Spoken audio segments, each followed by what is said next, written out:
আমরা আর এক ব্যক্তিকে প্রশ্ন করব, তিনি কি বলতে যাচ্ছেন, আজকে ঈদ কেমন হলো, ঈদ সম্পর্কে সময় ডিটেলস তিনি কাছে জেনে নেবো। তিনি আজকের ঈদ পালন করে কত আনন্দ উপভোগ করলেন সম্পর্কে এর কাছে জিজ্ঞেস করবো। আজকে যে ঈদ হচ্ছে, এই ঈদ আপনি কেমন লাগছে, আমরা কেমন পালন করছেন? সুন্দর পালন। কেন?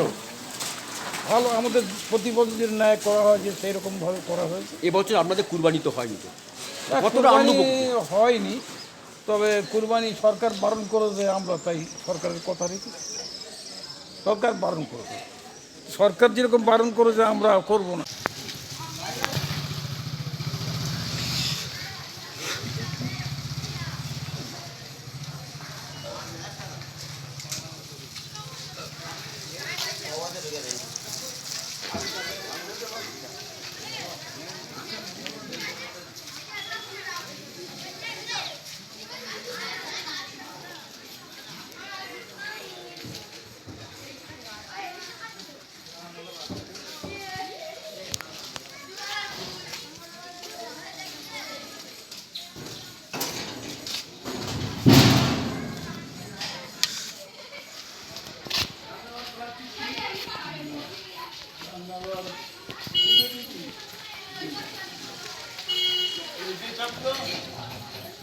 তোমাদের পদার্থ থাকবে যদি তোমরা প্রমিত মনে না। আজ আমরা মুসলমান কোটি কোটি হবে, কিন্তু আমাদের ইমানের কমজোরি। আমরা আল্লাহ রাসূলের হুকুম নিয়ম পালন সুন্নাহ পদ্ধতি ঠিক মতো মেনে চলি না।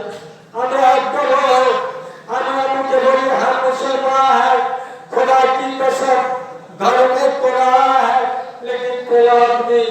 अल्लाह कसम खुदा कसम বলতে দিনা করি না, ঘরে কোরআন আছে তেলাওয়াত করি না, পড়ি না, মানি না, বুঝি না। আমার প্রিয়জন, আমার শ্রদ্ধেয় ভাইরা, আজ আমরা এমন একটা সবাই সঙ্গীত করে এসে পৌঁছে গেছি যে আমাদের ইবাদতের উপরে, আমাদের ধর্মীয় আচার আচরণের উপরে নানান দিক থেকে, হকুমতের দিক থেকে, নানান দিক থেকে বাধা আসে। হ্যাঁ, এবং নানান দিক থেকে আমরা এই সমস্ত আল্লাহর হুকুম কবুল করি না, পরিষ্কারভাবে প্রকাশ্যভাবে করতে পারছি না। আমরা আইন মেনে যে দেশে আছি, আমাদের ইমামগণ আমাদের নির্দেশ দিয়েছে যে আপনারা আইন মেনে কোরবানি করুন, কোনো অসুবিধা নেই। এবং আমরা খুব সংযতভাবে কোরবানি করবো, যাতে অন্যের উপরে আঘাত না হয়, অন্যের কোনো অসুবিধা না হয়। আর সাবধান, কোরবানির পোস্ট এই যে মোবাইলে বিভিন্ন রকম ছবি করে ভিডিও সমস্ত করতে যাবেন না। যাই হোক, আল্লাহ রাব্বুল আলামিন এই যে কোরবানি একমাত্র খাওয়ার জন্য নয়, গোশত মাংস রক্তের জন্য নয়। আল্লাহ পাক বলেন লা ইলাহা ইল্লাল্লাহ আল্লামা হাদাকুম। অবশ্যই মসজিদে আল্লাহ পাক বলছেন তোমাদের কোরবানির প্রসঙ্গিত গোশত এবং রক্ত আল্লাহর কাছে পৌঁছায় না। আল্লাহর কাছে পৌঁছায় শুধু মাত্র তোমাদের আন্তরিকতা, তোমাদের নিয়ে, তোমাদের ঈমান, তোমাদের তাকওয়া, আল্লাহ ভীরুতা। আল্লাহ পাক তোমাদের পশুদেরকে তোমাদের ভাগ্যগত করে দিয়েছে, যাতে করে তোমরা আল্লাহর হুকুম মেনে, আল্লাহর হুকুম পদ্ধতিতে আল্লাহর ঘরত্ব বা অর্থ বর্ণনা করো, প্রকাশ করো, আল্লাহর ঘরত্ব প্রকাশ করো। আর আল্লাহ আস্তাগফিরুল্লাহ রাব্বি মিন কুল্লি যামবি ওয়া আতুবু ইলাইহি। আমরা কোরবানি করব, ইনশাআল্লাহ। আল্লাহ পাক যে কোরআনের সফা উল্লেখিত যে ঘটনা হযরত ইব্রাহিম আলাইহিস সালাম অবসর না হয়ে গোলামুল হালিম বাদাও রব্বি হাবলি মিনাস সালিহিন অবসর না হয়ে গোলামুল হালিম ফালাম্মা বালাগা ইয়া আবাতি মা তুমারু সাতাজুনি ইনশাআল্লাহ মিনাস সাবিরিন। এই ঘটনাটা বলে আমি সমাপ্ত করছি। শেষ পর্যন্ত আমাদের রোমান শেষ হয়ে গেলে আপনাদের এই রোগে কষ্ট করতে হবে না। আল্লাহ পাক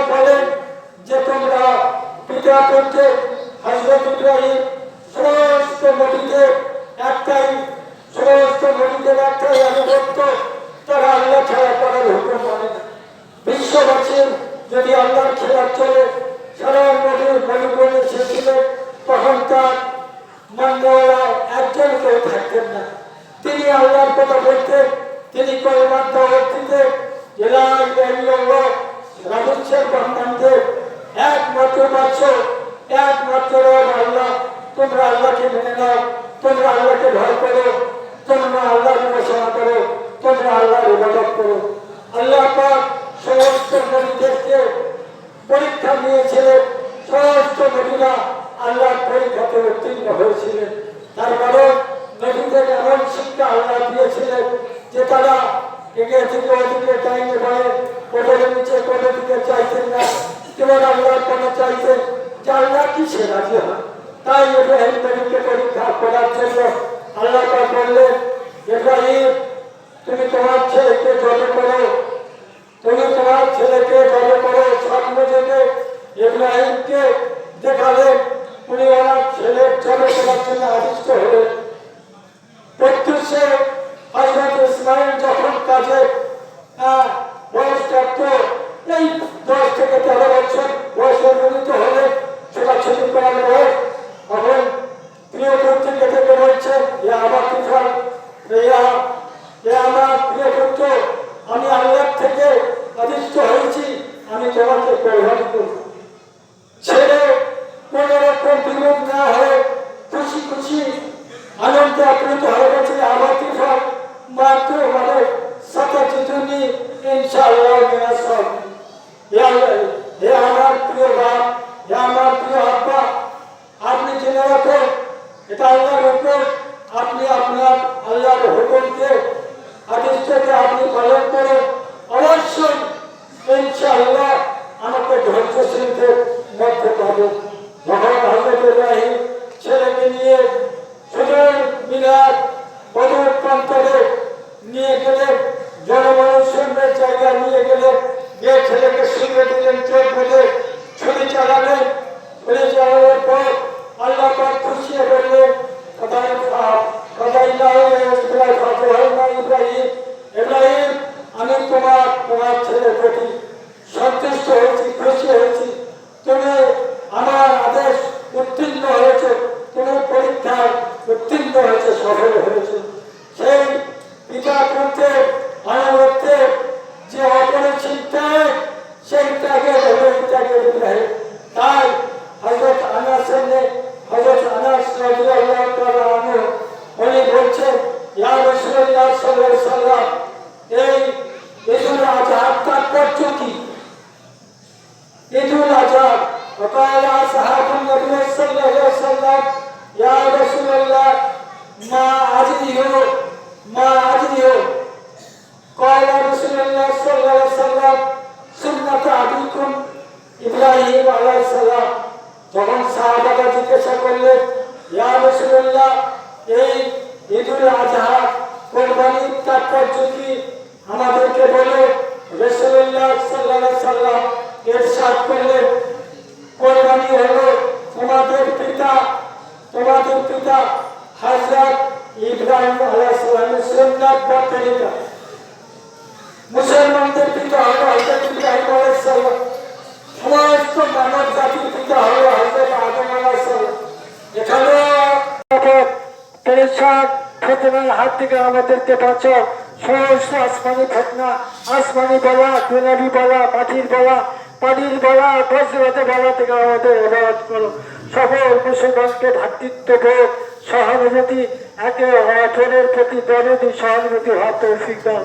এক হয়ে মিল হয়ে বিশ্বের সকলকে কোরবানি করার তৌফিক দাও।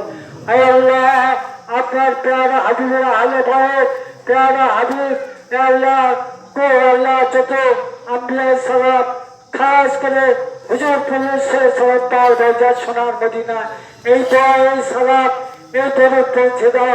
আয় আল্লাহ, সাহাবায়ে কেরামদেরকে আমরা হুজুরের সঙ্গে মশলা করে যাবো, কেউ চলে যাবো না ভাই, সবাই মশলা করে যাবো, আমরা কেউ চলে যাবো না, হুজুরের সঙ্গে মশলা করে যাবো ভাই।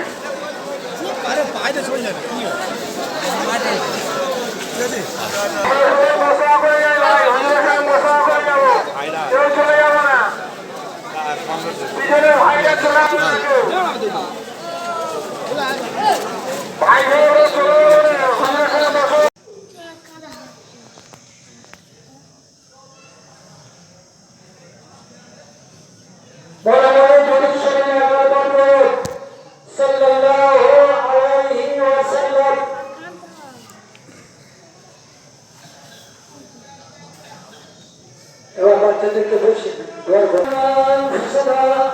وإن لم تغفر لنا وترحمنا لنكونن من الخاسرين ربنا لا تزغ قلوبنا بعد إذ هديتنا وهب لنا من لدنك رحمة إنك أنت الوهاب ربنا لا تجعلنا فتنة للقوم الظالمين ونجنا برحمتك من القوم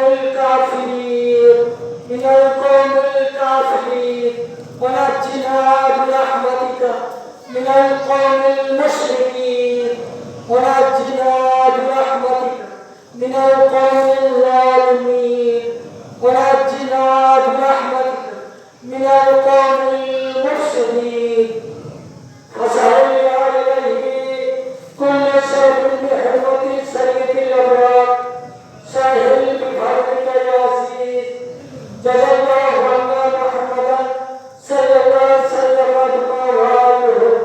الله ربنا لا يشرك به أحدا اللهم طهر قلوبنا وبارك نور قلوبنا بنور معرفتك يا الله اللهم صل على محمد كلما ذكرت النور صل على محمد كلما غفل ذكر الغافلون سلام قولا من رب رحيم سلام على نوح في العالمين سلام على ابراهيم سلام من القران باب والشفاء ورحمة للمؤمنين يا حي يا قيوم يا حي يا قيوم برحمتك نستغيث لا اله الا انت سبحانك اني كنت من الظالمين فاستجبنا له ونجيناه من الغم وكذلك ننجي المؤمنين يا رب العالمين يا رحم الراحمين يا اكرم الاكرمين يا غفور الرحيم আমরা হাত পেতেছি অসহায় ন্যায় ফকিরের ন্যায় মিসকিনের ন্যায় আমার অসহায় আল্লাহ তুমি আমাদের একমাত্র মালিক সারা কুল কায়নাতের তুমি রব্বুল আলামিন আমরা তার নামাজ আনতে আমরা সূরা ফাতিহা বলি আলহামদুলিল্লাহ রাব্বিল আলামিন আল্লাহর সমস্ত প্রশংসা একমাত্র প্রসিদ্ধ করে তুমি রব্বুল আলামিন তোমার কাছে আমরা ঈদুল আযহা দুর্গা পূজার নামাজ পড়ে হাত পেতেছি আল্লাহ আমাদের খালি হাতগুলোকে ফিরে দিয়ে আল্লাহ আমাদের খালি হাতে আল্লাহ পেতেছি আমাদের সারা জীবনের গুনাহ মাফ করে দাও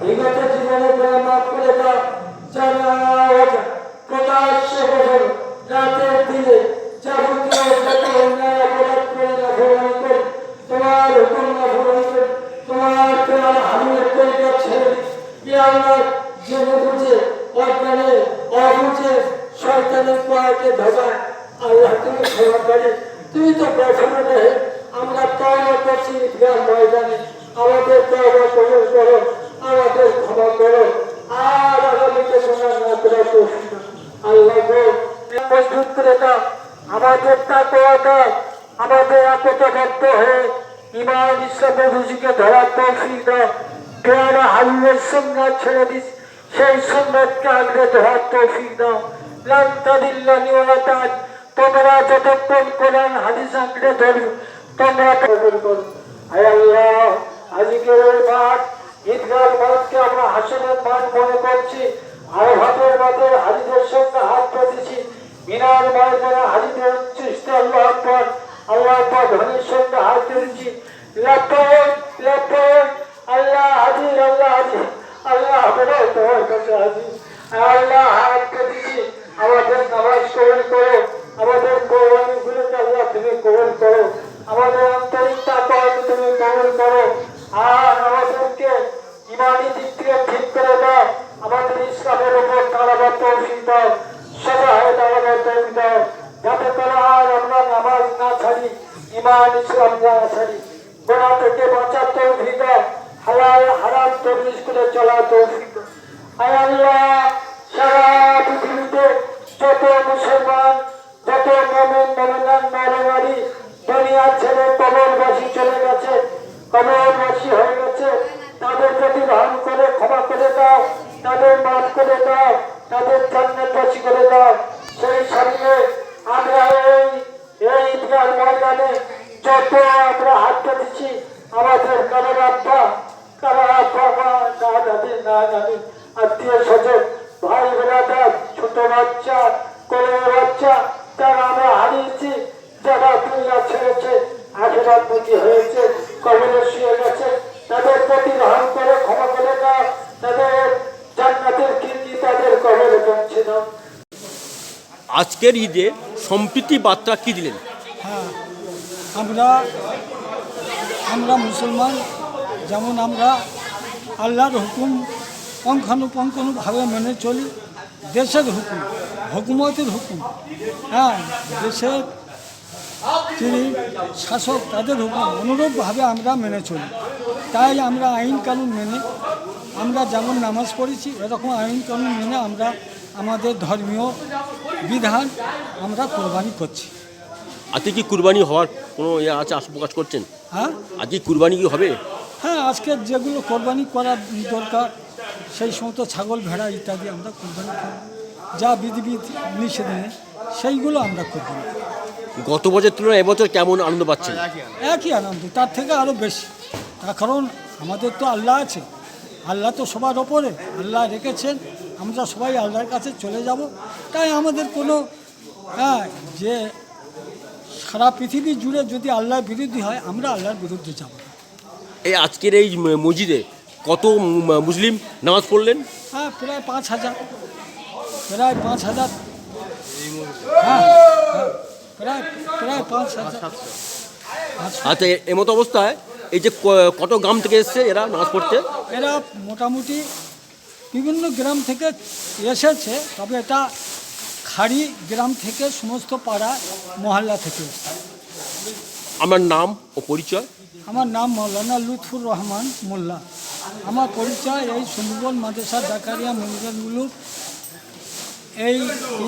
এই জামে মসজিদের ইমাম। Thank you.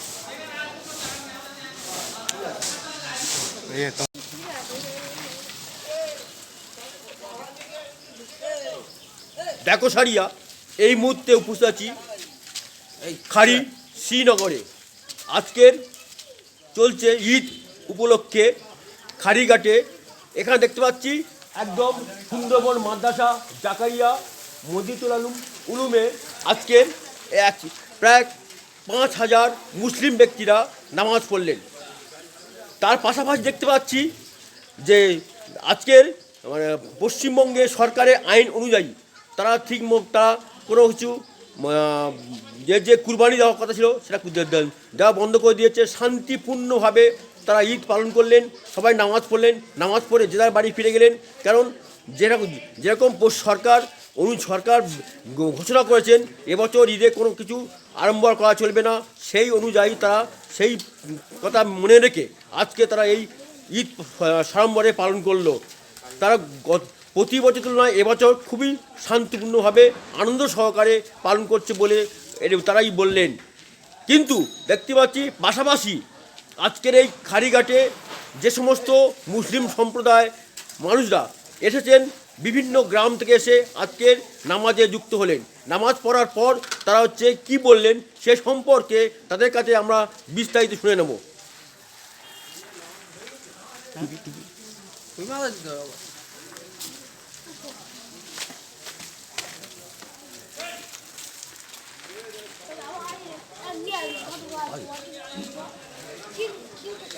হ্যাঁ, দেখতে পাচ্ছি এক ব্যক্তি, তিনি নামাজ পড়ে বাড়ি ফিরে যাবেন। তাকে জিজ্ঞেস করবো তিনি কি নামাজ কেন পড়লেন, আজকের দিনটা তার কেমন লাগছে সে সম্পর্কে তিনি বিস্তারিত জানাচ্ছেন। আজকের দিনে তো ভালো লাগছে, কারণ আমাদের আজ ঈদের বগরা ঈদের নামাজ পড়ে ভালো লাগছে। যে সরকার যে অনুমতি যেভাবে বলেছে সেভাবে আমরা চলার চেষ্টা করছি। এখানে কোনো গরু কুরবানি হচ্ছে না, এখানে যারা সমর্থক খাসি, দুম্বা এই ধরনের কিছু কুরবানি দেওয়া হচ্ছে, এখানে কোনো গরু কুরবানি দেওয়া হচ্ছে। আর এখানে শান্তিপূর্ণ কোনো গণ্ডগোল নেই। আমাদের এই খাড়ি শ্রীনগরে মিনিমাম এই মাদ্রাসা 5,000-এর ওপরে লোক নামাজ আজ পড়লেন। আজকের দিনটা আপনার কেমন লাগছে? ভালো লাগছে, খুবই ভালো। প্রতি বছর তুলনায় এবছরটা আরও ভালো লাগছে, কারণ হচ্ছে কোনো মানে লাউড স্পিকার নেই, কিছু নেই। সরকার যেভাবে অনুমতি দিয়েছে সেইভাবে আমরা চলার চেষ্টা করেছি, সেইভাবেও চলছি। আমার নাম? আমার নাম মোহাম্মদ মনির মোল্লা। আমরা বাড়ি বাড়ি খাড়ি শ্রীনগরেই বাড়ি। Thank you. আমরা এই এক ব্যক্তিকে প্রশ্ন করলাম, তিনি বললেন গত বছর এবছর শান্তিপূর্ণভাবে আমাদের ঈদ পালন করছে। খাড়ি মাদ্রাসা থেকে তপন কুমার দাসের রিপোর্ট, ডিএন নিউজ বাংলা। আজকে সরকার বারণ করা সত্ত্বেও আপনি কি কুরবানি করছেন? আমরা কুরবানি গরু, মহিষ, চারপে কিছু জন্তু আমাদের কোরবানি করা হয়নি। কেন? কেন ও সরকার বারণ করেছে তাই আমরা বন্ধ করি। আমরা কিন্তু ওই ছাগল মানে খাসি ইত্যাদি যে পশুগুলো আমাদের দেওয়ার সিস্টেম রয়েছে বা নিয়ম আছে সেগুলো আমরা করছি, সেগুলো করছি। আজকের দিনটা আপনার কেমন লাগছে? আজকে দিনটা খুব ভালো লাগে, খুব ভালো। প্রতি বছর তুলনায় এবছর কেমন ভালো লাগছে কি? হ্যাঁ, কেন এবছর তো আমাদের কুরবানি হলো না, কেন ভালো লাগবে না? আমাদের মানে ভালো বলতে আমাদের ইসলাম আমরা ভালোর দিকেই থাকি, খারাপের দিকে আমরা যাই। আজকে নামাজ পড়লেন, পড়ার পর আপনার কেমন অনুভূতি হলো? অনুমতি বলে খুব ভালোই লেগেছে, খারাপ না। কিছু খারাপের কিছু নেই, ভালো। আমার নাম মোহাম্মদ হজরত আলী, বাড়ি খালি শ্রীনগর। খাড়ি শ্রীনগরে অজয়বাবুর কাছে প্রশ্ন করলাম, তিনি বললেন এবছর সরকারের আইন অনুযায়ী আমরা কুরবানি করলাম না, কিন্তু তা সত্ত্বেও খুবই আনন্দ অনুভব করলাম। এই আনন্দ আমাদের সারা জীবন থেকে যাবে। সরকার যা নির্দেশ জারি করেছেন সেই নির্দেশ জারি আমরা উপেক্ষা করেও কোনো কিছু অশান্তি করলাম না, কোনো কিছু বাড়াবাড়ি কিছু করলাম না, তাদের নিয়ম আমরা শান্তিপূর্ণভাবে মেনে নিলাম।